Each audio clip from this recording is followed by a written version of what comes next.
Apa yang disampaikan oleh Pak Anies mengenai lahan berapa itu 340.000 hektar itu hanya mengungkapkan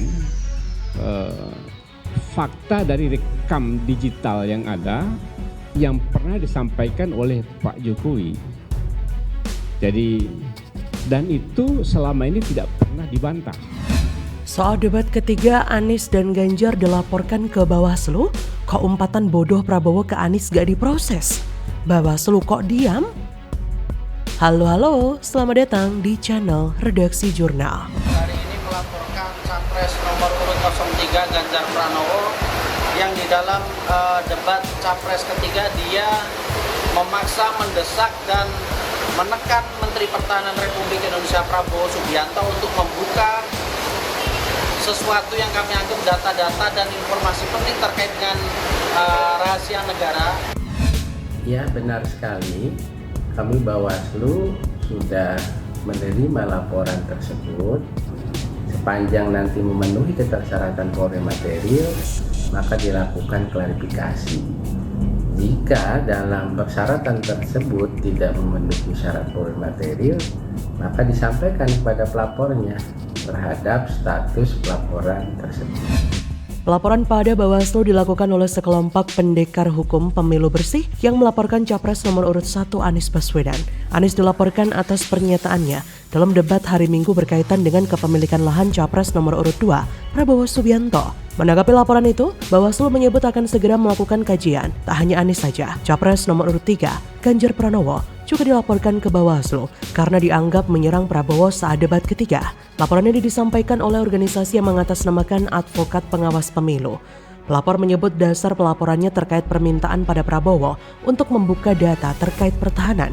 Inilah yang menjadi pertanyaan besar kita. Ketika Anies dan Ganjar dilaporkan, Bawaslu langsung sigap melakukan kajian atas pelaporan tersebut. Tapi, ketika Prabowo melakukan manuver dengan menghina Anies dengan umpatan bodoh, Bawaslu cuma diam. Apakah ini bukti bahwa memang sedang ada intervensi dari pihak kubu istana? Silakan saja tim ses atau elit politik kubu Paslon 02 berkelit dan coba membela Prabowo. Tapi kita tidak mungkin mendiamkan saja temuan menarik soal umpatan Prabowo itu. Hanya karena Prabowo tidak ingin agar hal yang dianggapnya remeh-temeh itu malah dibesar-besarkan. Rakyat Indonesia kudu dibuat melek soal watak asli Prabowo yang cenderung arogan dan pemarah dengan beragam ekspresi yang bisa muncul kapan saja, tak hanya berupa gebrak podium atau melempar handphone. Orang model seperti ini akan sangat mudah terprovokasi dan sangat berbahaya kalau nanti jadi presiden. Jangan-jangan besok karena ada yang nanya soal HAM yang kebetulan jurnalis asing, lalu orang itu bakal dipenjara, lalu negeri asalnya diajak perang. Waduh, gile betul. Sebenarnya akan seru juga kalau misalnya kata-kata bodoh itu dibilang langsung di depan Anies yang langsung menskakmat Prabowo di hadapan puluhan juta pemirsa dan pendengar siaran langsung debat Capres perdana kemarin. Kalau perlu malah mengajak berkelahi biar sekalian seru bercandanya karena dilakukan saat siaran langsung debat Capres. Sejak awal kita bersama-sama meyakini bahwa tidak ada yang berubah dari seorang Prabowo. Sekalipun tim sesnya mati-matian mencitrakan Prabowo sebagai sosok yang kini lebih santun, sabar, tahan menghadapi berbagai serangan dari lawan politiknya, plus rada unyu-unyu atau gemoy. Mungkin yang terakhir ini biar terlihat menggemaskan, meskipun kita paham arahnya hanya untuk mengaburkan kondisi fisik Prabowo yang tidak lagi prima dalam usia senja 70-an lebih. Ternyata keyakinan kita memang tidak salah.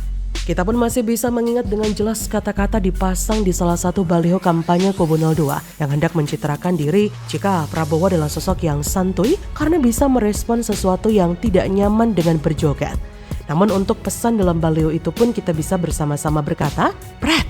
Ya, kita tidak yakin kalau orang ini sudah berubah.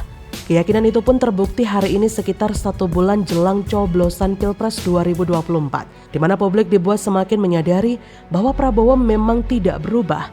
Yang lucunya, dibuktikan oleh dirinya sendiri dalam berbagai momen.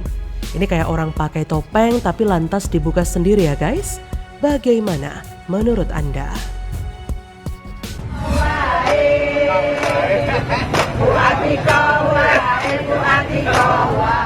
Belusukan ke pasar, Atikoh bikin masyarakat dan pedagang full senyum.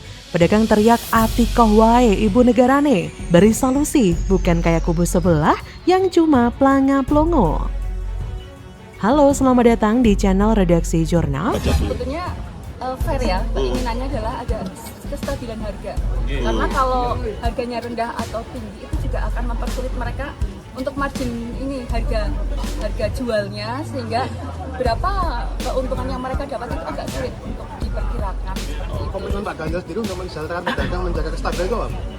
Nanti untuk distribusi ya, yang pertama tentu rantai distribusinya, rantai pasoknya antara supply demand itu benar-benar diatur, sehingga ketika seperti misalnya kebutuhan pertanian, ketika panen raya ini memang harus distabilkan agar harganya juga tidak terlalu turun, sehingga tetap petani juga terlindungi. Tetapi ketika suplainya turun, misalnya lagi tidak panen dan sebagainya, ini juga yang stok itu bisa dikeluarkan agar harganya tidak terlalu naik.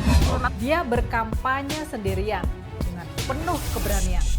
Tubuhnya kecil mungil, tapi keberanian yang besar terpancar dalam senyumannya yang tanpa ragu. Mbak Siti Atikoh memang perempuan yang luar biasa. Dia berani jalan sendiri, berkeliling sendiri, menyapa masyarakat sendirian.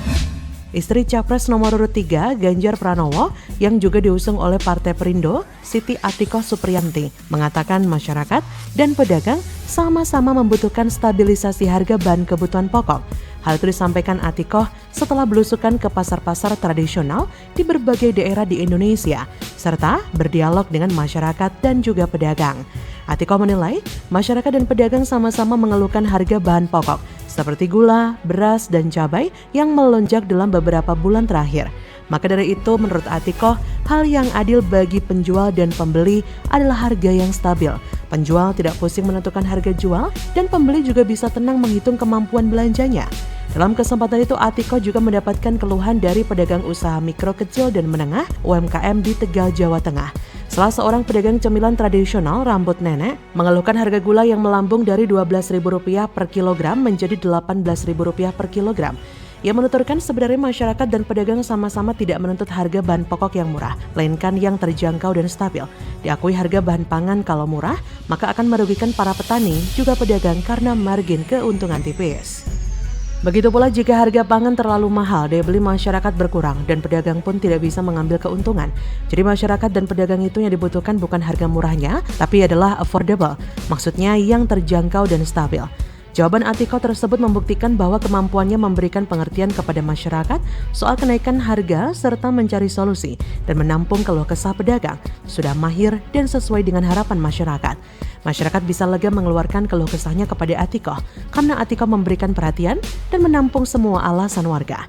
Jangan seperti Gibran, ditanya solusi bagaimana mengatasi kenaikan harga, malah dijawab event tahunan. Hahaha, kan gak masuk akal. Agak memprihatinkan sih, ditanya apa jawabnya seadanya. Jawabannya ibarat robot yang sudah diprogram sejak awal. Siapapun juga tahu harga kebutuhan pokok atau barang apapun cenderung naik di musim-musim tertentu. Yang ditanya adalah bagaimana caranya bisa menstabilkan harga meskipun ada hari-hari besar. Tapi ya memang begitulah kemampuan Gibran yang terlihat saat ini. Saya yakin jawaban seperti ini pun akan mendapatkan applause dan standing ovation dari para penggemarnya. Jawaban yang artinya Gibran tidak tahu harus jawab apa, sehingga muter-muter dan menjawab ke arah lain. Mungkin kita tidak boleh menyalahkan Gibran yang menjawab seperti itu. Harusnya salahkan saja emak-emak yang bertanya. Kenapa dia bertanya sesuatu yang sulit dijawab Gibran? Harusnya kasih pertanyaan yang simpel saja, misal 1 tambah 1 berapa? Kalau bertanya sesuatu yang mumet jelimet, ya jawabannya akan membagongkan. Mungkin sebagian ada yang prihatin bahkan sedih melihat masa depan Indonesia kalau wakil presidennya seperti ini. Kalau belum siap, alangkah baiknya mulai dari bawah. Jangan terlalu bernafsu lompat pagar yang tinggi tapi tidak sanggup dilompati. Tapi dibantu dengan alat-alat dan orang-orang lain supaya pagar itu bisa terlewati. Kalau memang tidak mampu, mau di make up seperti apapun tetap kapasitasnya begitu-begitu saja loh. Kita tidak butuh pemimpin seperti Gibran. Gibran tidak memiliki kemampuan dalam bidang memimpin negara. Mungkin kalau Gibran disandingkan dengan Atikoh, Gibran akan dibuat malu. Atikoh merupakan wanita yang tak kenal lelah dan senantiasa berjuang serta berlari menuju esok yang lebih cerah bersama rakyatnya. Perjuangan Atika untuk barisan perempuan di Indonesia akan terus ia galakan demi tercapainya keadilan serta kesetaraan gender. Selaras dengan Ganjar yang selalu melibatkan peran perempuan baik dalam pemerintahan ataupun proses politik. Bagaimana menurut Anda?